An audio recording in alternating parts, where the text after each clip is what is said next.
Mansi Goswami from the bioscience arena. So आज की video requesting video है which is on biosafety of transgenic. ऐसे अगर आपको कोई भी मन चाहिए, अपने टॉपिक की वीडियोस चाहिए हो तो आप कमेंट बॉक्स में बता सकते हैं। इससे रिलेटेड मैं आपको वीडियोस तो प्रोवाइड कराऊंगी ही, इसी के साथ में उसके नोट्स भी प्रोवाइड कराऊंगी।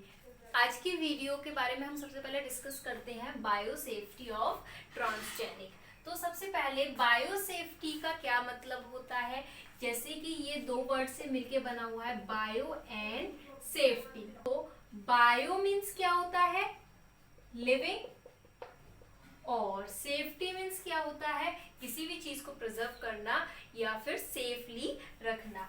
तो कहने का क्या मतलब, ये एक मैकेनिज्म है which is developed through policy, कुछ पॉलिसीज के द्वारा और कुछ प्रोसेसर के द्वारा इंश्योर किया जाता है कि हमारा जो एनवायरमेंट है वो सेफ तो है। किससे सेफ है, जो हम जीएमओज यूज करते हैं। जीएमओ का क्या मतलब होता है, जेनेटिकली मॉडिफाइड ऑर्गेनिज्म। या कहने का क्या मतलब है, वो ऑर्गेनिज्म, वो प्लांट भी हो सकता है, एनिमल भी हो सकता है, ठीक है। तो वो ऑर्गेनिज्म जिसके हम जेनेटिक मटेरियल में चेंजेस ला देते हैं for human desire is known as GMO, यानी कि जेनेटिकली मॉडिफाइड ऑर्गेनिज्म। तो जो हम जेनेटिकली मॉडिफाइड ऑर्गेनिज्म बनाते हैं उससे हमारे एनवायरनमेंट को तो कोई नुकसान नहीं है, ये इंश्योर करना।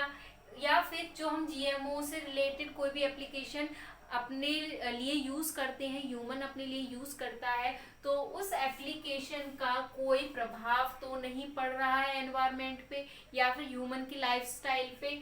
तो इसी को हम बोलते हैं बायोसेफ्टी। जीएमओ है वो बायोटेक्नोलॉजी का ही एप्लीकेशन है। तो बायोटेक्नोलॉजी से रिलेटेड या फिर जीएमओ से रिलेटेड या फिर जीई यानी कि जेनेटिकली इंजीनियर्ड ऑर्गेनिज्म जो होते हैं उनसे रिलेटेड जितनी भी एप्लीकेशंस हैं वो हमारे एनवायरनमेंट पे प्रभाव ना डाले, कोई नेगेटिव इफेक्ट ना डाले। तो इसी को इंश्योर करता है हमारा बायोसेफ्टी। तो आई होप आपको डेफिनेशन तो बिल्कुल क्लियर हो गई होगी। ये जो बायोसेफ्टी है ये जरूरी क्यों है, यानी कि इसका इम्पोर्टेंस क्यों है। तो जैसे कि हम जानते हैं जो हम लेबोरेटरी में एक्सपेरिमेंट्स करते हैं, किसके लिए, जीएमओ बनाने के लिए या जेनेटिकली इंजीनियर्ड कोई भी ऑर्गेनिज्म बनाने के लिए हो सकता है, ये काफी हैजार्डियस होते हैं। हैजार्डियस का क्या मतलब है, हमारे एनवायरनमेंट पे या फिर ह्यूमन पे काफी इफेक्ट डाल सकते हैं। जैसे कि मान लीजिए हम कोई वायरस या बैक्टीरिया पे वर्क कर रहे हैं, उसमें कोई जेनेटिकली मॉडिफिकेशन ला रहे हैं, तो वो भी हमारे एनवायरनमेंट पे अफेक्ट कर सकता है, कोई बीमारी कॉज कर सकता है। तो इस चीज को इंश्योर करने के लिए बायोसेफ्टी जरूरी होती है। बायोटेक्नोलॉजी में, माइक्रोबायोलॉजी में इसका एक सेपरेट ब्रांच बनाया गया है जो कि गवर्न किया जाता है या गवर्नमेंट के द्वारा या फिर अपने स्पेशली कुछ ब्रांचेस होते हैं। और इन जीएमओस को इंश्योर करने के लिए सही है या नहीं, काफ़ी सारी पॉलिसीज भी बनाई गई हैं, काफ़ी सारी गाइडलाइंस भी बनाई गई हैं। तो जो पहली बायोसेफ्टी गाइडलाइन और पॉलिसी बनाई गई थी वो 1975 में बनाई गई थी, ये देखने के लिए जो हमारे एनवायरनमेंट और ह्यूमन है वो सेफ तो है किसी भी जीएमओ से। इसीलिए जो फर्स्ट गाइडलाइन और या हम बोले पॉलिसी बनाई गई थी 1975 में बनाई गई थी to safe environment and human. अब हमारे इंडिया में बायोसेफ्टी को लेकर कुछ रेगुलेटरी फ्रेमवर्क बनाए गए हैं जिसको बोला गया है regulatory framework governing GMO in India, यानी कि जो भी हमारे जीएमओज होते हैं उनसे रिलेटेड प्रोडक्ट होते हैं उनके लिए कुछ गाइडलाइंस, कुछ पॉलिसीज बनाई गई हैं। जैसे कि इंडिया में जीएमओ प्रोडक्ट रेगुलेट किया जाता है अंडर रूल 1989, यानी कि एक्ट 1989 एक रूल है जिसके अंडर जो भी जीएमओ से रिलेटेड वर्क होता है वो सब कंसर्न किया जाता है। इस एक्ट में क्या होता है, ये जो रूल है ये हमें प्रोवाइड कराता है फ्रेमवर्क फॉर मैन्युफैक्चरिंग। जो भी हम जीएमओ बना रहे हैं उससे रिलेटेड कोई भी प्रोडक्ट बना रही हो, एनिमल से रिलेटेड हो या प्लांट से रिलेटेड हो, तो मैन्युफैक्चरिंग उसकी देखी जाती है अच्छे से, उसका यूज कैसे किया जा रहा है, कोई हैजार्डियस या नेगेटिव कोई इम्पैक्ट तो नहीं है एनवायरनमेंट पे या ह्यूमन पे। इसी के साथ उसका इंपोर्ट और एक्सपोर्ट यानी कि कंट्री से बाहर ले जाना या कंट्री के अंदर लेके आना के साथ अगर हम स्टेट में भी एक इम्पोर्ट एक्सपोर्ट कर रहे हैं, ये सब देखा जाता है। और इसी के साथ अगर हम मान लीजिए कोई माइक्रो ऑर्गेनिज्म या कोई सेल या फिर हम कोई भी जेनेटिक इंजीनियर्ड सेल या ऑर्गन ऐसा यूज कर रहे हैं जो हैजार्डियस हो सकता है, तो उसका स्टोरेज सही है कि नहीं, यानी कि जहां पर रखा जा रहा है वो सही तरीके से रखा जा रहा है कि नहीं रखा जा रहा है, ये सब कवर करता है क्या, एक्ट 1989। अब ये जो एक्ट है या फिर हम बोले ये जो रूल है, ये किसके द्वारा अप्लाई किया जाता है, यानी कि कौन इसको गवर्न करता है, तो ministry of environment, forest and climate change, यानी कि जिसको हम शॉर्ट फॉर्म में बोल देते हैं MOEFCC, यानी कि और इन्हीं के साथ बायोटेक्नोलॉजी का डिपार्टमेंट और स्टेट गवर्नमेंट जो होता है, जिस स्टेट में उससे रिलेटेड वर्क किया जा रहा है, तो इनके कंसर्न में ये सारी बातें रहती हैं। अब उसके बाद बायोसेफ्टी से रिलेटेड जो ये जो रूल्स या फ्रेमवर्क बनाए गए थे, गाइडलाइंस बनाए गए थे, ये इंडिया में सबसे पहले बनाए गए थे। तो हमारे जो ट्रांसजेनिक क्रॉप्स होते हैं हमारे इंडिया में जो बनाए जाते हैं या उनका यूज किया जाता है, तो उनके लिए रेगुलेटरी फ्रेमवर्क है, जो कि कुछ रूल्स और पॉलिसीज हैं और कुछ गाइडलाइंस भी हैं। जैसे कि रूल क्या है, जैसा अभी हमने देखा रूल 1989 है, जिसके बारे में अभी हमने थोड़ी बहुत जानकारी ली। उसके बाद सीड पॉलिसी है, यानी कि सीड पॉलिसी जिसको हम 2002 भी बोलते हैं। गाइडलाइंस क्या है, रिकॉम्बिनेंट डीएनए गाइडलाइन 1990 और guidelines for research in transgenic crops 1998। तो ये कुछ गाइडलाइंस और पॉलिसीज हैं जो कि हमारे ट्रांसजेनिक क्रॉप्स के लिए यूज की जाती है। रेगुलेटरी फ्रेमवर्क्स होते हैं, ये कुछ अथॉरिटीज के द्वारा चलाए जाते हैं, यानी कि कोई भी जो चीज़ बन रही है उससे रिलेटेड गाइडलाइंस या रूल्स या किस तरीके से करना चाहिए, और कोई भी जो एक्सपेरिमेंट हो रहा है आरडीटी से रिलेटेड, रिकॉम्बिनेंट डीएनए से रिलेटेड या ट्रांसजेनिक एनिमल या प्लांट से रिलेटेड या कोई भी एक्सपेरिमेंट हो रहा है, तो उससे रिलेटेड क्या क्या हमें प्रिकॉशंस लेने चाहिए, ये सब देखना। और इसी के साथ इंपोर्ट एक्सपोर्ट ये सभी कुछ अथॉरिटीज़ वेरीफाई करती हैं। तो इंडिया में मेजरली 6 अथॉरिटीज़ हैं, उनमें से पहली है RDAC, यानी कि रिकॉम्बिनेंट एडवाइजरी कमेटी। ये क्या करती है, तो ये जो कमेटी होती है एक्चुअल में ये एडवाइजरी कमेटी होती है। कहने का क्या मतलब है, जितनी भी जो गाइडलाइंस हो किससे रिलेटेड, रिकॉम्बिनेंट डीएनए बायोसेफ्टी से रिलेटेड जितनी भी गाइडलाइंस होती हैं वो प्रोवाइड कराती है। बायोटेक्नोलॉजी से रिलेटेड जितने भी डेवलपमेंट होते हैं, चाहे वो नेशनल लेवल पे हो या इंटरनेशनल लेवल पे हो, जितने भी एक्सपेरिमेंट्स होते हैं उनसे रिलेटेड गाइडलाइंस या एडवाइस प्रोवाइड कराती है टाइम टू टाइम। अब क्या गाइडलाइंस, जैसे कि सेफ्टी गाइडलाइंस हैं कि किस तरीके से हमें कोई भी जो एक्सपेरिमेंट है उससे रिलेटेड क्या सेफ्टी मेजर्स हैं, इन सबको इंश्योर कराती है क्या, RDAC कमेटी। अब इस कमेटी में कौन कौन इन्वॉल्व होते हैं, डिपार्टमेंट ऑफ बायोटेक्नोलॉजी, बायोटेक्नोलॉजी का डिपार्टमेंट पूरा इन्वॉल्व होता है। इसी के साथ ministry of science and technology, ये दो मेन एडमिनिस्ट्रेशन होते हैं जो RDAC में इन्वॉल्व होते हैं और वर्क करते हैं एज ए एडवाइजरी। साथ दूसरा है इंस्टीट्यूशनल बायोसेफ्टी कमेटी, यानी कि IBSC।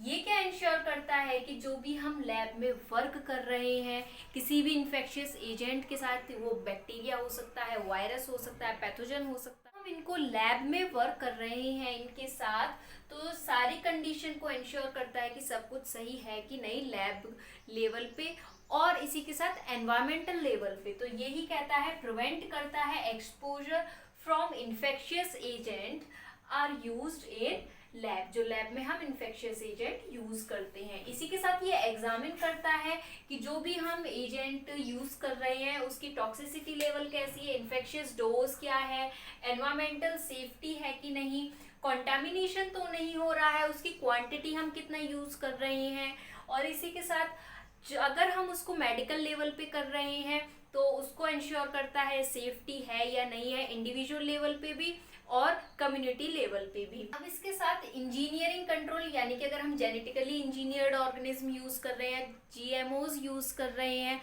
तो उसकी भी सेफ्टी पूरी इंश्योर करता है। अब इसके बाद पर्सनल प्रोटेक्शन यानी कि कोई भी जो लैब असिस्टेंट या कोई भी यूज कर रहा है, इस एक्सपेरिमेंट को कर रहा है, तो उसका पर्सनल प्रोटेक्शन सब कुछ सही होना चाहिए प्रॉपर वे में। साथ जीएमओ या फिर हम जो जीई यूज कर रहे हैं उसका ट्रांसपोर्टेशन को भी ये इंश्योर करता है कि सही की तरीके से हो रहा है या नहीं हो रहा। इसकी एक और मेजर रेस्पॉन्सिबिलिटी होती है इस कमेटी की कि अगर हम कोई ह्यूमन जीन ट्रांसफर से रिलेटेड रिसर्च कर रहे हैं तो ये इंश्योर करता है कि कोई भी पार्टिसिपेंट उस लैब में एंटर ना हो कब तक, अगर उसे आरएसी यानी कि रिसर्च एसोसिएटेड कमेटी इंश्योर ना कर दे, परमिशन ना दे दे। तो बिना आरएसी के अप्रूवल के इस कमेटी में कोई भी एंटर नहीं हो सकता। अब इसमें कौन कौन इन्वॉल्व होते हैं? डीबीटी यानी कि डिपार्टमेंट ऑफ बायोटेक्नोलॉजी,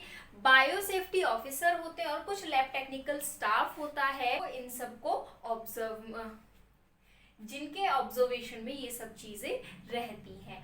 अब इसी के साथ आईबीएससी में 4 लेवल होते हैं अगर हम कोई भी एक्सपेरिमेंट कर रहे हैं। 4 लेवल से क्या मतलब है? ये जो लेवल होती है ये इंश्योर करती हैं कि जो भी हम एजेंट का यूज कर रहे हैं उसमें इंडिविजुअली रिस्क कितना है और कम्युनिटी का रिस्क कितना है। इंडिविजुअली यानी कि कोई भी जो एक्सपेरिमेंट या रिसर्च कर रहा है उस पे तो कोई रिस्क नहीं है या उसकी हेल्थ पे तो कोई रिस्क नहीं है। और कम्युनिटी रिस्क से क्या मतलब? उसके सराउंडिंग्स में एनवायरनमेंट से रिलेटेड या फिर उसके आसपास जो भी स्टाफ है या ऑफिसर्स हैं उनसे रिलेटेड कोई रिस्क तो नहीं है। तो बायोसेफ्टी लेवल इसमें 4 होते हैं, 4 लेवल होते हैं। फर्स्ट लेवल जो होता है काफी इजी होता है, यानी कि जो इंडिविजुअल रिस्क होता है और कम्युनिटी रिस्क जो होता है वो काफी लो होता है, मतलब कि ना के बराबर ही होता है। अब ये डिपेंड करता है हमारा कि हम कौन सा एजेंट यूज कर रहे हैं अपने एक्सपेरिमेंट के लिए। मान लीजिए हम इकोलाई को यूज कर रहे हैं अपने एक्सपेरिमेंट के लिए, तो इस केस में क्या होगा? हमारा जो बायोसेफ्टी लेवल होगा वो फर्स्ट कंसीडर किया जाएगा, जिसमें कि इंडिविजुअल रिस्क और कम्युनिटी रिस्क लो होता है। अब उसके बाद दूसरा अगर हम बात करें यानी कि सेकंड बायोसेफ्टी लेवल में क्या होता है कि जो इंडिविजुअल रिस्क जो होता है वो मॉडरेट होता है, यानी कि हाईली नहीं होता लेकिन रिस्क होता है। और जो कम्युनिटी रिस्क होता है वो काफी लो होता है। जैसे कि अगर हम बात करें हेपेटाइटिस बी वायरस के बारे में या फिर सी वायरस को अगर हम यूज कर रहे हैं अपने एक्सपेरिमेंट में, तो बायोसेफ्टी लेवल कौन सा देखा जाता है? सेकंड देखा जाता है। इसके बाद जो थर्ड बायोसेफ्टी लेवल में क्या होता है कि इंडिविजुअल रिस्क जो होता है ये हाई होता है, लेकिन कम्युनिटी रिस्क जो होता है ये मॉडरेट होता है, यानी कि हो भी सकता है नहीं भी हो सकता। तो जैसे कि इसका एग्जांपल हम कंसीडर कर लेते हैं हंटा वायरस। अब जो बायोसेफ्टी लेवल 4 होता है ये बहुत ही हाईली रिस्की होता है, क्योंकि इसमें इंडिविजुअल रिस्क भी काफी हाई होता है और कम्युनिटी लेवल का जो रिस्क होता है वो भी काफी ज्यादा हाई होता है। जैसे इसका एग्जांपल है इबोला वायरस, अगर हम यूज कर रहे हैं तो उसमें हम बायोसेफ्टी लेवल 4 को कंसिडर करेंगे। तो ये उसके बाद थर्ड कमेटी है जेनेटिक इंजीनियरिंग अप्रूवल कमेटी, यानी कि जीईएसी। ये क्या करते हैं? जो भी हम लार्ज स्केल पर किसी माइक्रो ऑर्गेनिज्म को यूज करते हैं जो कि हमें पता है वो हैजार्डियस है, ठीक है, तो उससे रिलेटेड सेफ्टी मेजर को इंश्योर करती है, यानी कि अप्रूवल देती है एक्टिविटीज जो कि इन्वॉल्व होती है लार्ज स्केल पे, जिसको हम यूज करते हैं जिसमें हम यूज करते हैं हैजार्डियस माइक्रो ऑर्गेनिज्म या फिर जो रिकॉम्बिनेंट प्रोडक्ट होते हैं which is related to plant और मे बी एनिमल। तो उनसे रिलेटेड जो प्रोडक्ट्स होते हैं रिसर्च में या इंडस्ट्रियल प्रोडक्शन के लिए अगर हम यूज कर रहे हैं तो एनवायरमेंट एंगल के अकॉर्डिंग देखते हुए, यानी कि मेन ऑब्जेक्टिव होता है कि एनवायरमेंटल पे कोई इफेक्ट ना पड़े उसका, तो ये सभी जीईएसी अप्रूव कराती है। अब ये जो कमेटी होती है ये मेजरली ऑब्जर्व करी जाती है bye senior officer of MOEFCC, यानी कि ministry of environmental forest and climate committee. उसके बाद जो फाइनल अप्रूवल देती है जीईएसी देती है अगर कोई भी हम हैजार्डियस माइक्रो ऑर्गेनिज्म या प्रोडक्ट का यूज करते हैं, सब चीज को अच्छे से अप्रूव करके। अब अगला है डीएलसी यानी कि डिस्ट्रिक्ट लेवल कमेटी। इसमें क्या होता है कि कोई भी जो हम एक्सपेरिमेंट कर रहे हैं माइक्रो ऑर्गेनिज्म या रिकॉम्बिनेंट प्रोडक्ट से रिलेटेड, तो उसको मॉनिटर किया जाता है, उसकी सारी सेफ्टी लेवल्स देखी जाती हैं डिस्ट्रिक्ट लेवल पे। तो सभी कमेटीज में मेजरली क्या देखा जा रहा है कि बायो सेफ्टी देखी जा रही है, एनवायरमेंट से रिलेटेड या फिर इंडिविजुअल पर्सन से रिलेटेड या ह्यूमन से रिलेटेड बायो सेफ्टी लेवल है कि नहीं।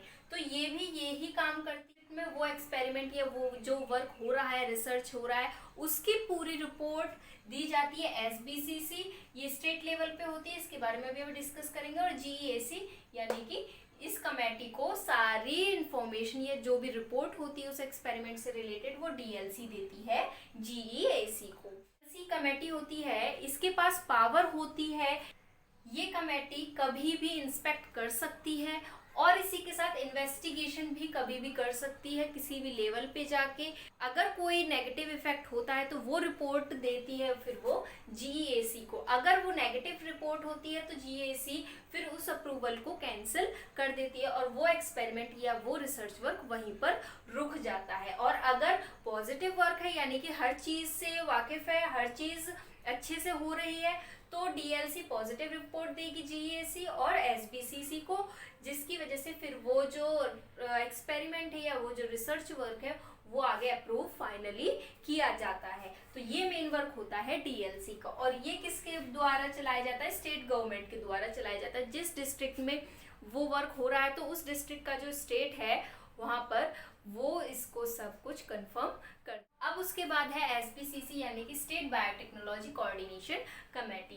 तो इसका क्या मेन रोल होता है या इसकी क्या रेस्पॉन्सिबिलिटी होती है? ये मॉनिटर करता है जितने भी जीएमओ या जीई होती है उनसे कोई भी जो प्रोडक्ट बन रहा है या प्रोडक्ट बनाया जाएगा, यानी कि जो मेन एम होता है उस जीएमओ या जीई का यूज करने का, तो उसकी प्रोडक्टिविटी कैसी है, उसका यूज कैसे किया जा रहा है, तो ये सभी कौन? एसबीसीसी इंश्योर करता है अपने स्टेट लेवल पे, यानी कि जिस भी स्टेट में ये वर्क किया जा रहा है। अगर हम बात करें ज्यादातर ये जो कमेटी होती है ये ट्रांसजेनिक जो प्लांट्स होते हैं उनके बारे में ज्यादा ऑब्जर्व करती है। जैसे कि कोई भी जो ट्रांसजेनिक प्लांट है, प्लांट को हम ट्रांसजेनिक कब बनाएंगे?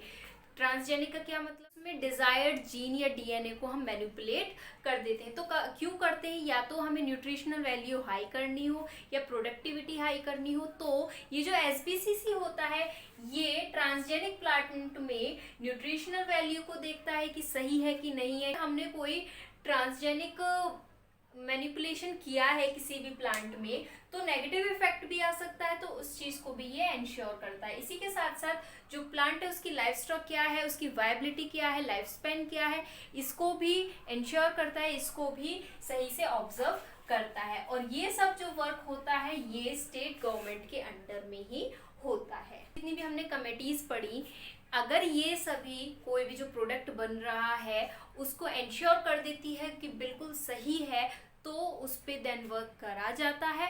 और जब वो जो प्रोडक्ट होता है हमारा वो रेडी हो जाता है तो उसको एक फील्ड ट्रायल के लिए यूज कर दिया जाता है, यानी कि सबसे पहले उसका ट्रायल किया जाता है। ऐसा तो है नहीं अगर हम मान लीजिए कोई वैक्सीन बना रहे हैं किसी भी वायरस को मॉडिफाई करके, या फिर हम कोई भी ट्रांसजेनिक प्लांट बना रहे हैं, ट्रांसजेनिक ऑर्गेनिज्म या एनिमल बना रहे हैं किसी पर्टिकुलर फंक्शनिंग के लिए, किसी पर्टिकुलर यूज के लिए, तो उसको हम डायरेक्टली मार्केटिंग में प्रोड्यूस करा दें, यानी कि मार्केट में दे दें। सबसे पहले उसका ट्रायल किया जाता है। अगर ट्रायल सक्सेसफुल होता है, 2 से 3 बार किया जाता है, देन उसको मार्केट में अप्रूवल मिल जाता है, यानी कि इंपोर्ट और एक्सपोर्ट उसका कर दिया जाता है। 1989 के बारे में हमने पढ़ा और ये जो 6 कमेटीज होती हैं इनके बारे में हमने जाना। तो ये सभी मिलके पूरा एक फ्रेमवर्क बनाती हैं जिसके अंडर में कोई भी वर्क किया जाता है रिलेटेड टू रिकॉम्बिनेंट प्रोडक्ट और रिलेटेड टू जीएमओज और may be related to genetic engineered organism. अब किस बेस पर अप्रूवल मिलता है, और दूसरा कि अगर कोई भी प्रोडक्ट अगर हमें कैंसिल करना हो तो वो कौन कर सकता है और क्या प्रोहिबिशन होते हैं, ये एक बार और देख लेते हैं उसका ओवरव्यू।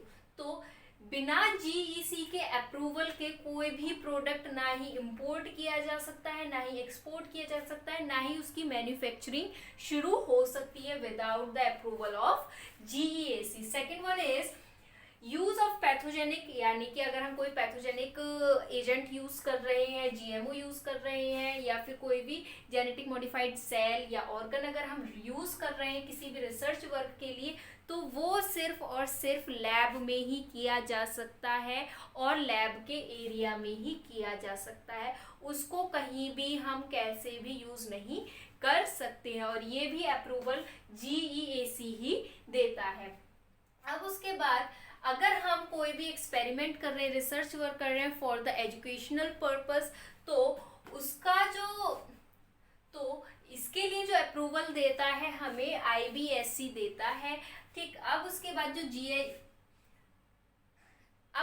जो जीएसी होता है, इसके पास पावर होता है, ये एक तरीके से मान लीजिए जो एसबीसीसी है और डीएलसी हमने पढ़ा, तो इनके ऊपर होता है जीईएसी। तो इसके पास पावर होती है कि अगर कोई भी जो जीएमओ या कोई भी प्रोडक्ट यूज किया जा रहा है उसमें कोई डैमेज है एनवायरमेंट को या किसी पर्टिकुलर ह्यूमन को कोई डैमेज पहुंचा रहा है, तो लीगली उस प्रोडक्ट का कैंसिल तभी के तभी कर सकता है और वहां पर उसकी मैन्युफैक्चरिंग बिल्कुल बंद हो जाएगी। या फिर जो हम प्रोडक्ट यूज कर रहे हैं उसमें,